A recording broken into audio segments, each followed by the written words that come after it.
안녕하세요. 한국학 에세이의 문광입니다.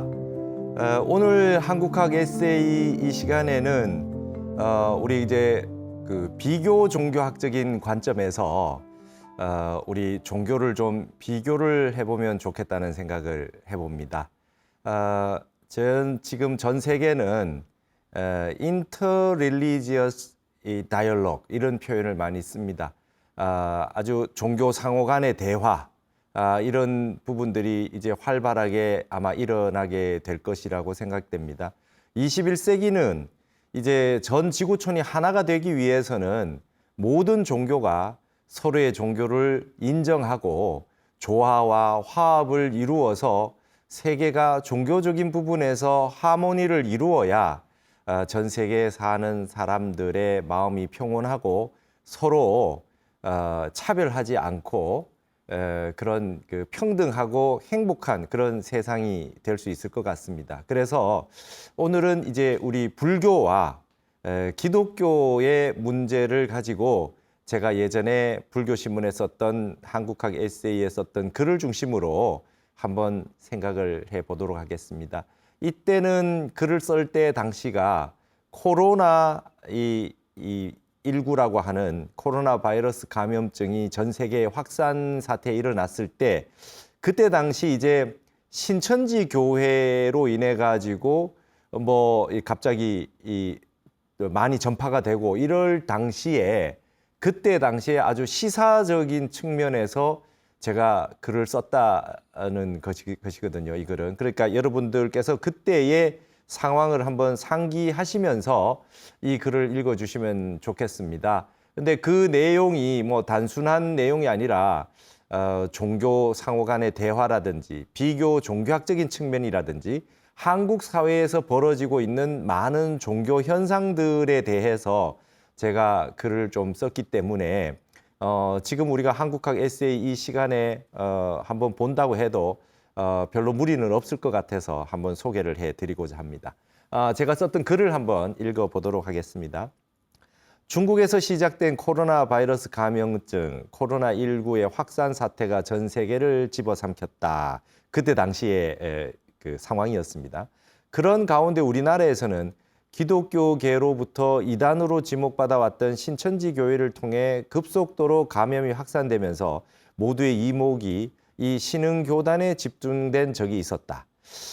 이름 정도만 알고 있었던 이 종교단체에 대한 기사가 연일 쏟아지면서 교주 이만희와 1984년에 창립된 신천지 예수교 증거장막 성전의 정체에 대한 궁금증은 더해만 갔다. 신천지라는 이름은 요한계시록 21장에 등장하는 새하늘 새 땅이라는 말에서 유래했으며 빠른 시간 내에 20만 명이 넘는 교세를 확장한 것 역시 요한계시록 7장에 등장하는 이마에 인을 맞은 이 도장인자입니다. 이마에 인을 맞은 14만 4천 명이 구원을 받게 된다라는 내용에 입각했음이 알려졌다. 요한계시록은 신약 성서의 마지막을 장식하는 예언서로 예수의 제자인 사도 요한이 에게해의 반모섬에서 바트모스라는 반모섬에서 받은 예수의 계시를 기록한 것으로 전해진다. 상당 부분이 상징과 알레고리로 채워져 있어서 난해한 것으로 유명하다. 신천지 교주 이만희는 계룡산 국사봉에서 하늘의 계시를 받아 요한계시록을 해석할 수 있게 되었다고 하면서 본인 스스로 예수임을 자처하며 이 종교를 창시하게 되었다고 한다. 정통 기독교에서도 이 세계는 언젠가 종말을 맞이하게 될 것이며 이때 심판이 있게 될 것이고 예수가 재림하여 구원하게 될 것이라고 가르치고 있다. 이러한 기독교 계통의 종말론과 한국 사회에서 끊임없이 등장하고 있는 구원 인플레이션이라는 현상에 대해 이번 기회에 한번 성찰해 볼 필요를 느낀다. 과연 이 지구는 종말을 맞이하게 될 것이며 우리는 특정한 메시아를 믿지 않으면 구원을 받지 못하고 지옥으로 떨어지는 존재인가? 제가 이렇게 글 서두를 썼었습니다. 그때 여러분도 기억나시죠?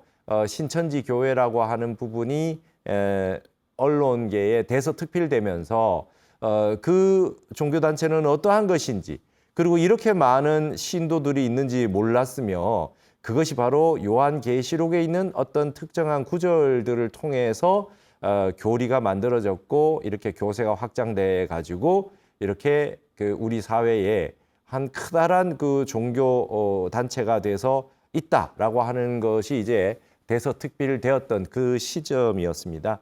저는 중학교, 고등학교, 대학교를 전부 기독교계 학교를 다니게 됐어요. 그래서 저는 어려서부터 한학을 전공하고 공부하고 유교 공부하고 이렇게 했음에도 불구하고 저는 그 거의 불교를 본격적으로 이렇게 공부를 가르쳐주고 이렇게 불교에 대해서 공부하라 이렇게 강요당한 거는 없었고요. 우리 그 어머니께서 속가 어머니께서 이제 불자이셨고 우리 아버지께서는 유교의 선비셨지만은 이제 친불교적이었죠. 절에도 가시고 이렇게 친불교적이었고 기도도 하고 이렇게 하시는 요가도 하시고 이렇게 하셨는데요. 기독교에 대해 가지고는 그다지 제가 인연이 없었지만 학교를 그렇게 다니다 보니까 제가 기독교 성경도 결국은 이제 보게 되고 어차피 공부를 하려면 성경도 봐야 되겠다 해서 신구약 성서를 저도 다 보았습니다. 그래서 요한계시록도 알고 있고 요한복음도 알고 이 사도 요한이라는 분이 예수의 제자 중에서는 가장 저는 눈에 띄는 그런 그 아주 충실한 제자라는 생각을 하고 있었는데 이 요한계시록이나 요한복음 같은 걸 열심히 봤죠. 근데 여러분들 다 아시다시피 이제 제가 하는 이 한국학 에세이는 종교를 떠나서 많은 한국인들이 지금 보고 계신 줄로 알고 있는데요. 기독교의 이 교회에서도 캐톨릭에서도 그렇고요. 요한계시록 같은 경우는 막 이렇게 언급을 많이 잘 하지 않으려고 합니다. 세상의 어떤 종말이라든지 그다음에 뭐 최후의 심판이라든지 이런 얘기를 쉽게 하기가 어려운 주제잖아요. 그렇기 때문에 어쩔 수 없이 이 부분은 좀 많이 언급하지 않는 부분인데 특히 이런 어떤 현대에 생긴 신흥 종교의 어떤 기독교 계통에 흔히 그들에게서는 사이비 그 교단이다 이렇게 얘기하는 부분에서는 이 부분들을 이제 건드리면서 많은 상징과 알레고리로 되어 있는 이 부분들을 이제 나만이 해석할 수 있다. 이것만이 진짜 맞는 해석이다. 이렇게 얘기를 하면서 내가 특별한 인물이다. 이런 식으로 인물이 등장을 하는 경우가 많아요. 그래서 이 부분이 이제 한국의 현대의 종교 현상 중에 또 하나이기 때문에 우리가 좀 냉정하고 객관적으로 이런 부분을 좀 볼 필요가 있겠다. 우리 불교계의 스님들은 이런 얘기들을 일반적으로 잘 하지 않습니다. 불교의 미륵도 잘 별로 말하지 않지 않습니까? 정토라고 하는 거, 서방 정토의 그 아미타 부처님의 세계도 이 유심 정토다. 내 마음의 정토가 있다. 그다음에 현실 생활에 이 지금 우리가 하루하루 세 끼 밥 먹고 하루 일상생활하고 이렇게 하는 가운데 이 속에 다 진리가 있지. 다른 곳에서 진리를 찾으려고 하지 마라. 내 마음에 있는 부처를 본래의 성불의 부처를 찾으려고 하지 바깥에 있는 부처를 자꾸 찾으려고 하지 마라. 그래서 미륵이 하생하고 앞으로 미래에 미륵이 오신다라고 하는 부분도 우리 불교계에서는 막 강조해가지고 그렇게 잘 얘기 많이 하지 않습니다. 그럼에도 불구하고 어쨌든 이런 부분이 현상적으로 있기 때문에 좀 이야기를 해서 정확한 정견을 갖게 하는 것은 저와 같은 스님이나 이 종교인들의 의무이기도 하다라는 생각을 해서 저도 이제 종교학적으로 공부를 많이 해본 결과 좀 얘기를 에세이를 한번 써본 것이죠. 그래서 그다음에 이제 두 번째 주제는 불교와 유교의 말법시대론입니다. 그러면 기독교만 종말이 있고 심판이 있다고 얘기하느냐? 그런 것은 아니다는 거죠. 불교와 유교도 말법시대론이 있다는 겁니다. 제가 예전에 타너 스님의 박사 논문을 가지고 타너 선사의 사교회통론에 유교, 도교, 불교, 기독교까지 회통하신 내용의 타너 스님의 그 말씀 가운데 이 말법시대론이 나오는데요. 그 부분에 좀 반복되는 내용이 있을 겁니다. 거기도 그래도 한번 함께 보시도록 하겠습니다. 기독교에만 말세론이 있는 것은 아니다. 불교와 유교에도 말세론은 공통으로 등장한다. 즉 서구 기독교 문명에서만 말세를 말한 것이 아니라 우리 동양의 한자 문명권에서도 말법시대를 설파해오고 있었던 것이다. 불교의 전통적인 시대 구분에 입각해 보더라도 현재가 말법시대임은 틀림없어 보인다. 금강경에 등장하는 열애묘후 후 500세라고 하는 표현은 열애가 인멸한 뒤 5번의 500년이 존재한다는 뜻이다. 대방등 대집경에는 이 5번의 500년에 대한 자세한 설명과 함께 말법시대가 논의되고 있다. 부처님께서 열반하신 뒤 첫 번째 500년은 해탈이 견고한 시대이며 두 번째 500년은 선정이 견고한 시대로 이 1000년간을 정법시대라고 한다. 또 세 번째 500년은 다문이 견고한 시대이며 네 번째 500년은 탑사가 견고한 시대로 이 1000년간을 상법시대라고 한다. 다섯 번째 500년은 투쟁이 견고한 시대로 이를 말법시대라 하며 불기 2000년이 지난 현 시대는 바로 이에 해당한다는 것이다. 이렇게 얘기가 되어 있습니다. 여러분 제가 많은 강의에서 이 불교에 등장하는 이 시대 구분론, 이제 그 금강경의 열애묘루 후 500세, 부처님이 인멸하시고 난 다음에 500년이라고 하는 게 이 500년이라고 하는 걸로 단위로 이렇게 다시 시대 구분이 된다는 말이 간단하게 나오지만 그 내용에 금강경 주석서들이 대부분 대방등 대집경을 주석으로 삼고 있거든요. 대방등 대집경에 자세하게 나옵니다. 부처님 인멸하시고 나서 1000년간은 정법시대고 두 번째 1000년간이 상법시대다. 이 상이라고 하는 건 불상이라고 하는 상자입니다.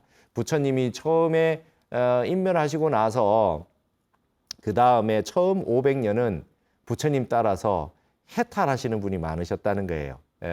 그때까지만 해도 부처님의 이 견의지지자, 부처님을 직접 보신 제자들이 있고 바로 그 제자의 제자, 뭐 제전 제자, 뭐 이런 분들은 바로 직접 보고 모시고 살았던 그 분들 스님들의 또 제자니까 문의 지지자, 그 바로 그 직접 들어서 법을 전해주신 분에게 말씀을 듣고 그 공부를 한 분들, 이런 분들에게는 도인이 많이 나오죠. 법이 살아 있는 겁니다. 그래서 이걸 이제 해탈 경고다, 해탈 뇌고다 이런 표현을 쓰죠. 해탈하는 분이 많이 나오셨대요. 부처님 열반 이후에 500년은. 그 다음 500년은 이제 선정내고라 그래요. 선정내고. 선정이 견고한 시대다. 해탈까지는 못한다 하더라도 선정에 드시는 분이 많았다는 거예요. 이 1000년간을 정법시대라 그래요. 부처님이 한번 오셨다가 1000년은 정법이 유지된다는 것이죠. 그래서 해탈하시는 분이 많이 생기고 이제 선정에 드시는 분들이 많이 나온다. 막 큰 스님, 도인 스님들, 뭐 아라한 거를 증득한 분들이 부지기수다 이거예요. 그 다음 1000년은 이제 조금 부처님과의 성인과의 거리가 조금 멀어지다 보니까 이제 조금 이제 불법이 정법 시대만은 못한 거예요. 하지만 그 다음 500년은 다문내고라 그래요. 우리가 그 안한존자를 다문제일이라고 하지 않습니까? 부처님 말씀을 다 외운 거. 이게 많이 들었다는 게 그냥 들었다는 것이 아니라 다 외운다는 뜻이었어요. 그러니까 안한존자처럼 다문견고한 분들이 많이 등장하신다. 그 말씀은 뭐냐면 해탈하시거나 선정에 드시지는 못해도 부처님 말씀을 그대로 외워서 많이 외운다는 뜻은 그대로 부처님 법대로 산다는 거죠. 부처님 법대로 사는 형태가 된다는 거예요. 그래서 부처님을 이제 불상으로 이렇게 모시고 우리가 부처님 말씀만 가지고도 다 살 수 있지만 선정을만 가지고도 살 수 있고 한데 부처님 불상 모시지 않아도 상관이 없는데 그 다음에 상법시대는 부처님 불상을 모셔놓고 부처님 말씀을 경전으로 결집된 그 부처님의 경전을 가지고 크게 외우면서 암송 독송을 하면서 이제 부처님 말씀을 그대로 따라 사는 시대가 됐다는 거죠. 그리고 500년이 지나고 나면 그 다음은 탑사내고라는 거예요. 여기는 이제 여러분 아시는 탑이나 절입니다. 그러니까 해탈도 잘 못하고 선정도 잘 못 들고 부처님 말씀을 잘 외워가지고 그렇게 다 수지독송을 다 하지는 못해도 가람을 수호해서 부처님 계신 그 도량들을 잘 수호해가지고 여법하게 부처님 도량을 가꾸는 거죠. 이것도 여러분 굉장히 중요한 겁니다. 탑사내고가 뭐 다문내고나 선정내고보다 못하다 이렇게 보면 안 되는 거예요. 이 2000년까지는 상법시대로 부처님 법이 살아있는 시대라 이 말입니다. 부처님 불기 2000년대까지는 그래도 정법이 그래도 살아있고 부처님 법대로 사는 그런 법이 남아있다는 거죠. 근데 불기가 2000년이 넘어가면 이제 그걸 말법시대라 그래요. 말법시대가 오면은 그 다음부터는 어떤 현상이 일어나느냐. 투쟁내고다 이 말이에요. 싸운다 이거예요. 어딜 가도 많이 싸운다. 그러니까 이게 이 불법에만 해당하는 내용이 아닌 것 같아요. 부처님 인멸 후 2000년이 지난 이후에는 전 세계가 싸움이 많이 벌어졌어요. 여러분 알고 계시는 세계대전이라든지 말이죠. 큰 전쟁들, 핵을 써가지고 막 이렇게 하고 요즘같이 그런 아주 큰 전쟁들이 벌어지고 국가와 국가가 전쟁을 벌이고 말이죠. 여러 국가가 연합을 해가지고 서로 그냥 싸우고 전쟁하는 그런 시대가 왔다. 이게 말법시대의 현상이라는 겁니다. 그러면 말법시대에는 이런 전쟁만 있는 것이 아니라 조직과 조직이 싸우고 이 종교와 저 종교가 싸우고 종교 안에서도 종파가 다르고 교파가 다르면 막 싸워요. 막 이단이다 그러고 말이죠. 그런 현상들이 막 일어난다. 그래서 우리 불교가 전쟁을 하지 않는 종교지 않습니까? 불교의 가장 위대한 힘이 뭡니까? 화합하고 그다음에 조화를 이루고 그다음에 화쟁하고 그다음에 자비심으로 서로가 서로를 안아주고 그다음에 포용해주고 그런 게 이제 이 제일 큰 우리가 가지고 있는 불교의 장점이거든요. 이 종교를 강요하기 위해서 전쟁을 한 번도 한 적이 없어요. 예를 들면 범난을 당하고 그다음에 핍박을 받고 종교 탄압을 받을지언정 폐부를 당하고 이런 현상이 있는 그런 많은 시절이내에도 전쟁으로서 대갚아주지 않았다. 이원으로 보원하지 않았다. 원수를 원수로 갚지 않았다. 이덕 보원했다. 덕으로서 자비로서 원수를 갚아줬다. 그러니까 원수 갚은 게 아니라 다시 그들을 오히려 사랑과 자비로 품어주었던 것이죠. 그게 바로 이제 우리 불교에서 말한 역사이고 이제 이게 벌써 부처님 경전 법문에 미래에 대한 시대 구분론을 이렇게 해놓은 겁니다. 근데 여러분 우리나라의 보조국사께서는 이제 여러분 불기 2000년이 지나면 벌써 말법시대라고 하지 않았겠어요? 지금은 2500년 불기를 쓰고 있지만 우리 북방불기는 지금 3000년이 넘었거든요. 그러니까 벌써 보조국사 계실 때 지금으로부터 800년 전이니까 그때 이미 말법시대론이 나와가지고 중국도 그렇고 일본도 그렇고 전부 이 시대는 말세가 돼가지고 공부 못한다. 예토에서는 더러운 땅에서는 정토가 아니기 때문에 공부 못한다. 그래서 전부 정토종이 아주 흥행했습니다.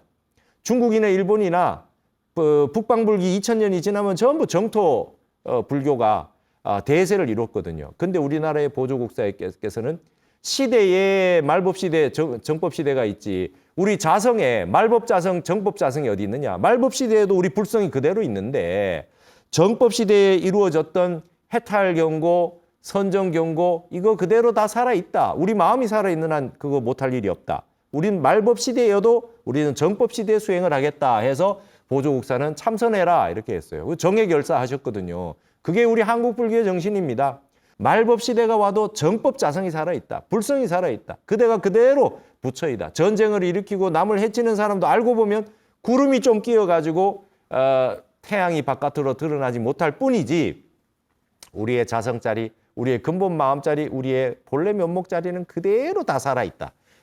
구름만 거치면 해가 드러난다 이 말이죠. 그런 식으로 우리 한국 불교에서는 한국 대한불교 조계종이 선종을 표방하고 있는 것은 정법자성을 발현하기 위한 것이죠. 이게 이제 불교의 시대 구분입니다. 유교의 시대 구분은 또 이런 것이 있으면 저는 이걸 타너 스님 연구를 하면서 자세하게 알게 됐는데요. 한번 읽어볼게요. 유교의 시대 구분론에 입각해 보더라도 현재는 말세가 된다. 역학의 대가인 중국 북송의 소광절은 황극경세서에서 시대 구분을 어떻게 했냐면요. 사망오제, 사망오패, 이적, 금수의 운으로 시대를 구분하여 설명한 바 있다.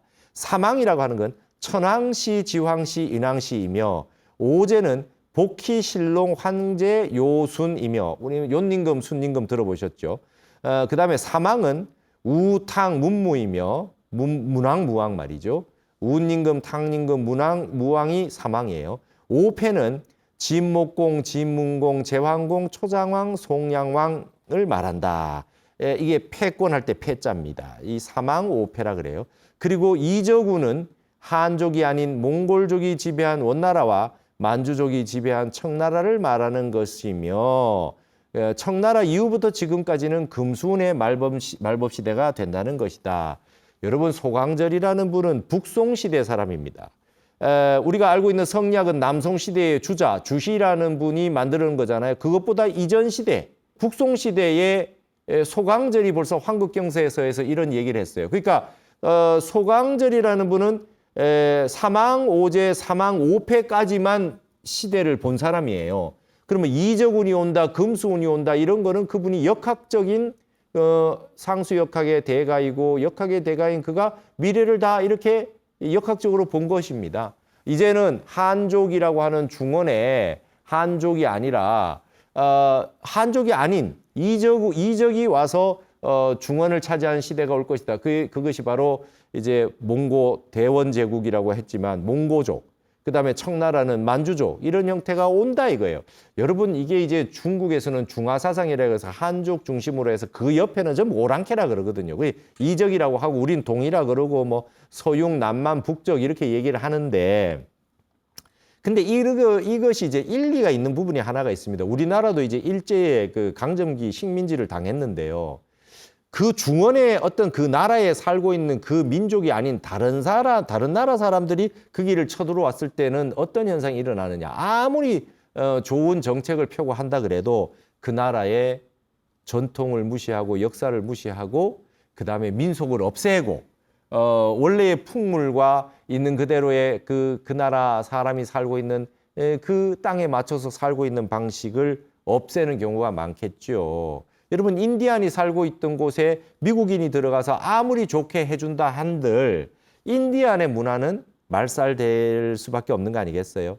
이제 이 소강절이 말한 환극경세에서 이적운이라는 것은 그 나라의 전통과 원래 좋은 면이 있다면 그것마저도 없앨 수 있다 이 말이거든요. 그게 이적운이었어요. 그 다음 이적운이 끝나면 금수운이 온다 그랬는데 이적운을 어디까지로 보냐 하면 소강절의 말에 입각해서 본다면 이제 신의 혁명이 일어나고 난 다음에 청나라가 망했을 때 그건 이적운이 끝나잖아요. 청나라가 망하고 난 다음에는 사실상 여러분 금수운이라는 거예요. 전 세계가 금수운이. 동물의 세계가 된다는 겁니다. 동물은 그냥 약육강식, 그죠? 약육강식의 세계입니다. 강한 그 동물이 아주 약한 동물을 집어삼키듯이 강대국이 약소국을 그냥 이제 막 지배하는 시대가 온다는 얘기겠지요. 그렇게 따지면 이제 우리가 중국학을 저도 했는데 이야기할 수 있죠. 그 소강절에 따르면 말이죠. 청나라가 아주 여러분 서태후 같은 아주 말도 안 되는 서태후가 등장해서 사실상 중국 청나라가 망한 겁니다.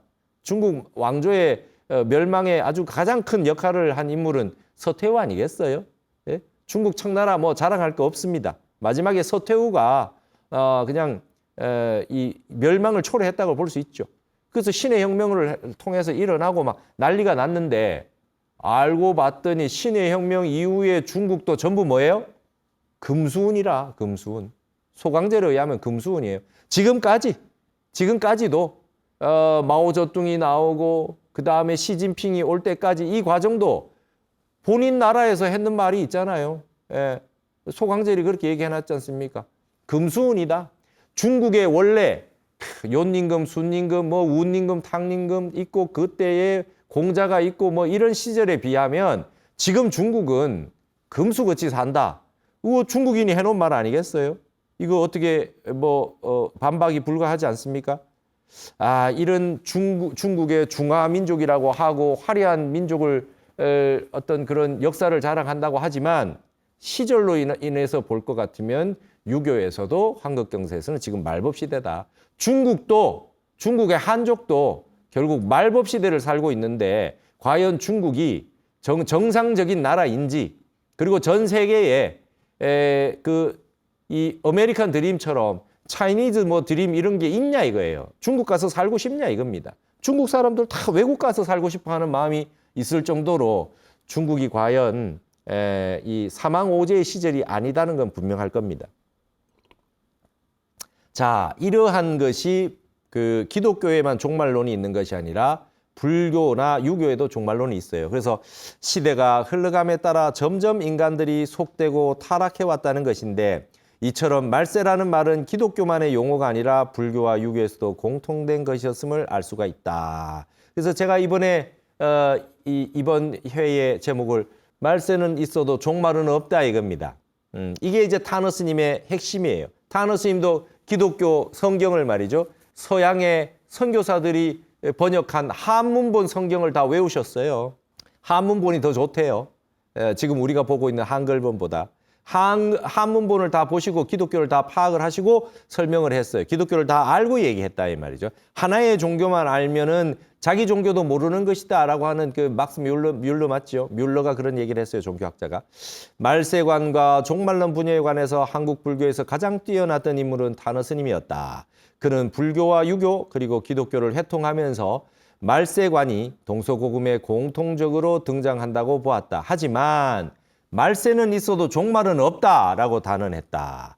타너 스님이 그 근거로 제시한 것으로는 불교의 화엄경과 미륵상생경, 미륵하생경, 미륵성불경의 미륵삼부경 그리고 유교의 역학과 우리 이 근세에 나온 김일부 선생의 정역 등이었다.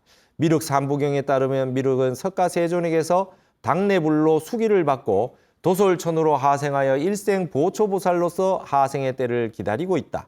그런 다음 시절인이 도래하면 하생하여 용화수 아래에서 하루 만에 성불하고 3의 설법을 통해 96억, 94억, 92억의 중생을 제도하기로 되어 있다. 여러분 지금 우리 지구상의 인구가 많아야 뭐 한 80몇 억 된다는데요. 이렇게 3의 설법을 통해 가지고 90억 넘는 중생을 3번의 설법을 통해서 제도한다 이렇게 되어 있거든요. 그럼 인구는 더 느는 겁니까? 아마 여기에는 축생이라든지 다른 중생들까지도 다 포함시켜서 설파하고 있는 것이 아니겠느냐 이렇게 생각이 듭니다. 14만 4천 명 정도를 구원한다는 요한계시록의 스케일과는 큰 차이가 난다. 그렇죠? 요한계시록에는 14만 4천 명 정도 구원한다고 돼 있어요. 그러기 때문에 기독교의 여기에 있던 이 숫자도 상징적으로 봐야지 14만 4천 명만 딱 제도한다? 그래서 여기에 요 구원받을 수 있는 사람이 특별한 사람들만 구원받는다? 이렇게 되면 사이비로 가는 거예요. 예수님이 어떻게 그 몇 명만 제도하고 몇 명은 다 버리겠습니까? 그게 말이 됩니까? 만약에 예수님이 정말 위대한 구세주라고 한다면, 메시아라고 한다면 이 옆에 있는 중생들, 이 어린 양이라 그러잖아요. 어린 양을 보고 그냥 못 본 척 하겠습니까? 그래서 여러분 경전을 볼 때 맹꽁이처럼 보면 안 돼요. 이걸 잘 보셔야 됩니다. 수의 상징을 보셔야 됩니다. 14만 4천 명이라고 했을 때 여기에 상징이 있는 거예요. 상징이 있다고요. 뭐 제가 봤을 때 12 곱하기 12 정도가 되지 않을까 싶은 생각도 좀 듭니다. 12사도가 있잖아요. 그런 식으로 뭔가 상징이 있다고 봐야죠. 저는 뭐 기독교에 대해서 이만큼 깊이 연구는 하진 않았지만 14만 4천 명이 딱 14만 4천 명만 해서 그 14만 4천 명 그 신도 만들어 가지고 우리만 구원을 받는다. 이런 식으로 해서 되겠습니까? 이 스케일 차이가 큰 겁니다. 우리 미륵 삼부경에는 지구에 있는 인구 숫자도 지금 이게 다 채울 수 없을 만큼 많은 숫자를 얘기했어요. 이게 96억, 94억, 92억 중생이라고 하는 건 딱 그 숫자만 해당하겠습니까? 불가설전 불가설이에요. 한량없는 중생을 다 제도하는 거지요. 그렇게 해석을 해야 된다는 거죠. 자, 여기 제가 쓴 글에 그랬습니다. 게다가 이 사바세계가 종말을 맞이한다는 이야기는 눈을 씻고도 찾아볼 수 없다. 여러분 요한계시록에는 종말이 있다고 그러는데 미륵 삼부경에는 말이죠. 새롭게 미륵이 오신다는 거예요. 말법시대가 있는데 말법시대 서가모니 부처님 이후로 2000년 이후는 말법시대인데 그 이후에 말법시대가 오지만 새로운 부처님이 오셔서 새로운 세계가 펼쳐진다 얘기하지 종말이란 말은 없어요. 그래서 타너 스님이 종말은 없다 그랬어요. 말법시대는 있어도 종말은 없다. 그래서 오히려 새로운 미륵불의 정법시대가 바로 이 땅에 다시금 열린다고 되어 있다. 대방등 대집경에는 미륵이 하생하여 중생을 제도하기 전에 벌어질 상황으로 대지진과 기상이변, 괴질과 전염병, 큰 혼란과 말세적 현상 등을 설명해 놓았다. 하지만 여기에서도 지구의 종말에 대해서는 이런 방구의 언급도 없다. 여러분 대방등 대집경이나 말이죠. 그 다음에 그 인왕경 말이죠. 이런 데 보면은 말법 시대에 어떤 지구에 혼란이 오고 괴질이 오고 그 다음에 기후의 어떤 기상 이변, 지진, 화산 폭발 이런 게 다 설명돼 있어요. 지구가 뜨거워져 가지고 아주 이 나타나는 현상들 뭐 이런 것들 가뭄 이런 거 폭우 이런 거 다 얘기해 놨습니다. 벌써 경전에 다 있어요. 그러나 그 어떠한 세계가 와도 지구가 종말을 맞는다고는 얘기해 놓지 않았어요. 그 과정이라고 되어 있습니다. 타너 스님은 서양 선교사들이 번역한 한문판 성경을 외웠을 정도로 기독교의 교리에도 정통했었다. 그는 신학자들이 성경의 방편설법을 제대로 이해하지 못하고서 곧이곧대로 실상으로 해석하여 예수의 사상과 기독교의 본질을 곡해한 측면이 많았다고 역설했다. 그는 기독교의 종말론에 대해 심판이 아니라 성숙이요 종말이 아니라 결실이라고 정면으로 일갈했다. 여러분 이 말은 여러분 반드시 기억하시고 주변에 그 누가 있다고 한다면은 이 말씀을 퍼뜨리셔야 됩니다. 여러분 타너 스님이 기독교의 종말론에 대해서 이렇게 얘기했어요. 심판이 아니라 성숙이다. 종말이 아니라 결실이다.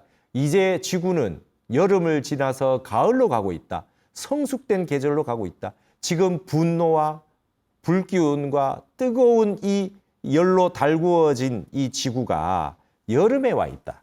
이제 여름이 돼서 활발하게 펼쳐지던 이 엄청난 불의 기운이 가을이 되면서 숙살지기로 잎도 떨어뜨리고 그다음에 기운도 떨어지고 이렇게 하면서 가을이 오면은 여러분 낙엽이 지잖아요. 그래서 많은 기상 이변들이 오겠지요. 하지만 가을이 되면 성숙하는 것이다. 과일도 무르익고 말이죠. 그래서 성숙이요 결실이다. 타너 스님이 이렇게 얘기했습니다. 이 말씀 기억합시다. 심판이 아니라 성숙이요 종말이 아니라 결실이다. 지구의 수명은 겨우 반에 도달했으며 여름에서 가을로 넘어가는 하추 교육기를 맞이하고 있을 뿐 지구의 종말은 없다는 것이다. 기독교의 종말론에 대해서 이처럼 설파한 예는 세계적으로 찾아보기 힘들며 이 역시 한국학의 한 특징으로 향후 자리매김할 수 있을 것이다. 여러분 세계 종교학의 위대한 언명이 우리 한국에 이렇게 있습니다. 여러분 이슬람도 그렇고 기독교도 그렇고 최후의 날 최후의 심판이 있어요. 최후라는 없어요. 최후는 없습니다. 과정만 있을 뿐입니다. 중간밖에 오지 않았어요. 지구는. 이 말을 전 세계에 퍼뜨려야 되겠습니다. 이게 이제 이게 공포심을 불러일으키거든요. 반야신경에 있는 무유공포 이런 지혜의 말씀을 우리 불교의 부처님의 경전에 따르고 우리 한국의 위대한 타너 스님 같은 분들이 해놓으신 이 종교학적인 중요한 말씀들을 가지고 있으면 무유공포다. 공포가 없어지는 겁니다. 예. 잠시 지구가 큰 변혁이 한번 온다. 이 정도예요. 그리고 새롭게 개벽이 온다 그러지 않습니까? 우리나라는 개벽이 온다. 미륵이 하생하는 걸 개벽이 온다라고 얘기할 수 있죠. Great Opening, 새롭게 한번 열린다 이 말입니다. 자, 그 다음은 미륵 하생과 예수 재림입니다. 제가 이 말을 꼭 하고 싶었어요. 나는 한국의 기독교가 짧은 역사에도 불구하고 급속도로 교세를 확장하고 신도수가 확대된 데는 한국인의 무의식적인 종교 심리 구조에 그 원인이 있다고 파악하고 있다. 즉 한국인의 무의식 속에 깊이 자리 잡아왔던 불교의 미륵 하생 신앙이 조선조의 억불로 인해 억눌려서 잠재하고 있다가 기독교의 예수 재림에 대한 믿음으로 종교적 빅뱅을 맞이했다고 보는 것이다. 여러분 무의식적인 종교 심리 구조가 있다고 저는 이렇게 보는 거예요. 우리 불교가 처음에 삼국시대에 들어왔을 때 제일 흥했던 게 미륵 하생 신앙이었어요. 근데 그게 조선조의 민간 신앙으로서는 있었지만 억눌려 있었단 말이죠. 그러다가 서학이 들어왔어요. 서학이 들어오면서 천주교가 들어오면서 예수 재림이라고 하는 거에 다시 우리 한국인의 종교 심리 구조의 DNA가 한번 눈을 뜬 거 아니냐. 저는 그렇게 봅니다. 미륵 하생이 예수 재림으로 모양을 바꾼 것이다. 한국 기독교의 성장에는 바로 이러한 한국인의 종교 심리 구조가 작용했다. 저는 이렇게 분석합니다. 그러니까 이러면 이걸 논문으로 써서 맞다 옳다 뭐 이렇게 할 수 있는 근거가 있는 그런 대상이 아니지 않습니까? 그래서 제가 한국학 에세이라는 걸 쓴 거예요. 그러나 저는 이게 틀린 분석이 아니라고 그렇게 생각을 하고 있어요. 불교가 처음으로 고구려 백제 신라로 수용되었을 당시 우리 민족에게 가장 강렬하게 다가왔던 신앙은 우리 국토로 미륵이 하생한다는 미륵신앙과 이 땅이 부처님과 깊은 인연이 있다고 하는 불영국토설이었다. 통일 신라와 고려 시대를 거쳐 지속적으로 이어져 온 미륵 하생과 불국토 신앙은 조선의 억불 정책으로 잠시 주춤했다가 서학의 유입으로 예수재림이라는 변형태를 만나 다시 신앙이 꽃을 피웠던 것이다. 한반도로 미륵이 하생한다는 신앙과 예수가 이 땅으로 재림한다는 믿음은 한민족의 아래아식에 깊이 새겨진 중생제도와 구세 재민에 대한 열망과 동일한 패턴의 종교 심리학적 연원을 가지고 있다고 볼 수 있다. 그러므로 한국의 기독교를 면밀하게 분석하기 위해서는 한국의 미륵 사상사를 함께 연구해야 할 것으로 본다. 우리 국민은 이제 정견을 통해서 혹세 무민과 세근 행괴의 사설과 광신으로부터 탈피해야 한다. 우리 종교의 교리와 우리 교파의 이론만이 진리이며 이를 믿지 않으면 지옥에 떨어진다는 류의 독선과 아집은 오히려 세상을 무명으로 이끌고 종교가 세상을 걱정하기는커녕 세상이 종교를 걱정하게 만들게 된다. 종교가 건전한 시민들의 근심거리로 전락하고 있지는 않은지 깊이 성찰해야 될 때이다. 제가 이렇게 글을 마무리를 한번 해봤던 것입니다. 미륵 하생과 이 예수 재림이라고 하는 이러한 형태는 거의 말이죠. 종교 심리학적으로 볼 때 거의 우리는 이 부분이 한국의 이 정신문명사에서 같이 이어져 있는 동일한 패턴의 종교 심리학으로 보아야 된다고 저는 그렇게 보고 있어요. 예수, 그 다음에 미륵, 이게 똑같이 마에뜨리아, 메시아, 미트라 전부 광명과 관련돼 있어요. 화엄경에서 말하는 광명변조. 이 세상을 밝게 비추겠다. 이 미륵 하생이 해서 하려고 하는 이 거대한 자비와 예수가 재림해서 보여주는 위대한 사랑이라고 하는 것이 분별이 있을 수가 없어요. 이거를 이해를 못하면 안 됩니다. 예수님을 제대로 보지 못하고 있다. 이게 타너 스님이 성서를 한문본어로 다 보시고 난 다음에 결론이에요. 신학자들이 왜 이렇게 막혀 있냐 이거예요. 이게 지금 통해야 된다는 거예요. 통. 여러분, 회통해야 된다는 겁니다. 이게 전부 하나로 모여서 회통해야 된다. 하늘의 태양이 하나이듯이 모든 종교는 근본 진리는 하나의 진리를 가지고 표출하고 있다는 겁니다. 시대와 지역과 그 습성과 언어 문자가 다 다르니까 표현하는 방식이 달랐지. 이 위대한 인물들이 이렇게 다르게 얘기했겠느냐 이겁니다. 이 광명의 빛이요 생명이라고 하는 이 예수님의 사랑이 기독교 믿는 사람에게만 해당하겠느냐 이거예요. 기독교의 사랑이라고 하는 것은 이슬람도 사랑해야죠. 종교를 가지지 않은 사람도 사랑해야 되고 다른 종교를 가진 사람도 사랑해야 돼요.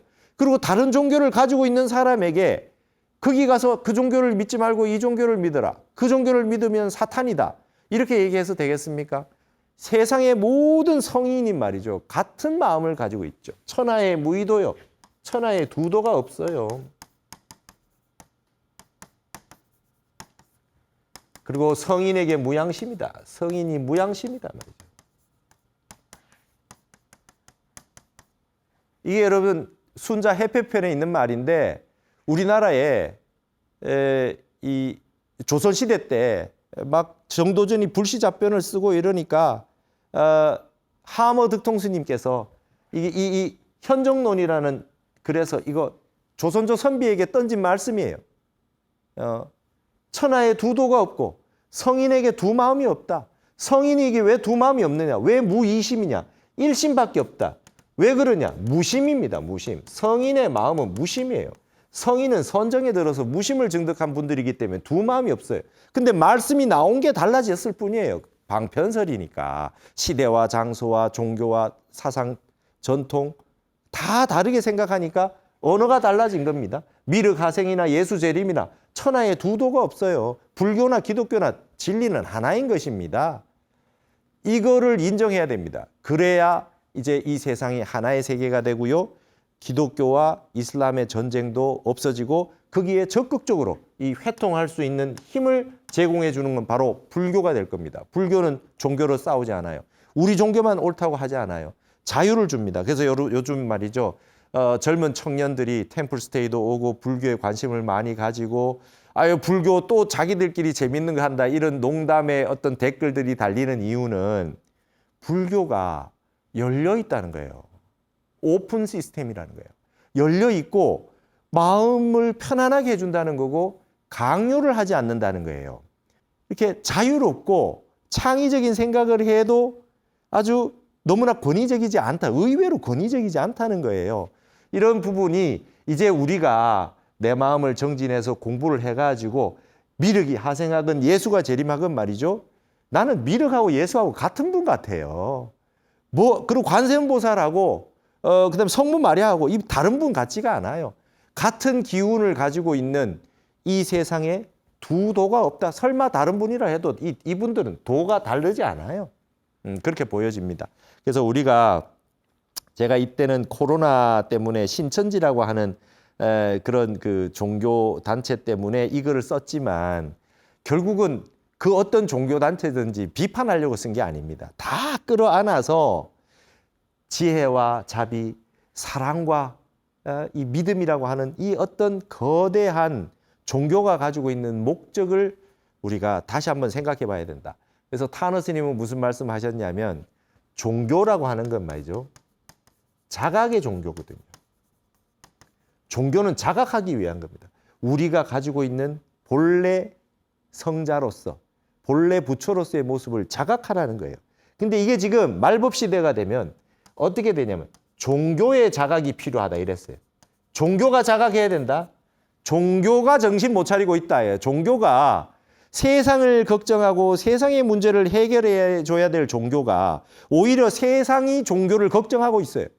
종교가 세상의 걱정거리가 돼서 되겠느냐. 그래서 종교가 자각을 해야 된다. 타너 스님이 벌써 50여 년 전에 이 말씀하셨어요. 이제 초종교 사회가 올 거다. 이제 종교라고 하는 건 이제는 종파는 사라질 거다. 종교는 점점 교세들이 떨어지게 될 거다. 왜냐? 도가 돈한테 졌다. 정신이 물질한테 졌다. 현상적으로 이렇게 나타나니까 자각의 종교가 아니라 돈의 종교, 물질의 종교로 가면 반드시 종교는 쇠퇴한다. 그렇기 때문에 종교가 다시 자각하는 형태로 가야 되는데 종교가 다 쇠퇴하더라도 불법은 흥한다. 불법은 뭐냐? 마음이기 때문이다. 참선 명상이 전 세계에 열풍을 일으키는 게 불법이 지금 자각하는 것을 근본으로 하고 있는 종교가 나오기 때문 아니겠어요? 전 세계가 지금 종교를 떠나서 참선 명상을 합니다. 이제 이게 다시 종교가 자각을 하게 만드는 게 이게 정법 아닌가요? 그래서 여러분 말법 시대가 끝이 나면 다시 정법 시대가 돼요. 유교에서도 사망 오제, 사망 오패, 이적 금수운이 끝나고 나면 다시 사망으로 돌아가는 거예요. 그렇죠? 정법 시대, 상법 시대, 말법 시대가 되고 나면 그 다음에 미륵이 오시면 다시 정법 시대로 가는 겁니다. 여러분 종말이다, 심판이라고 하는 방편설이에요. 말을 안 들으니까 그 어린아이들한테 사탕을 주고 어르고 달래고 하다가 말 안 들으면 뭡니까? 너 경찰관 순사 아저씨 와서 잡아간다. 너 그러다가 너 아주 지옥 간다. 이건 방편설이라는 거예요.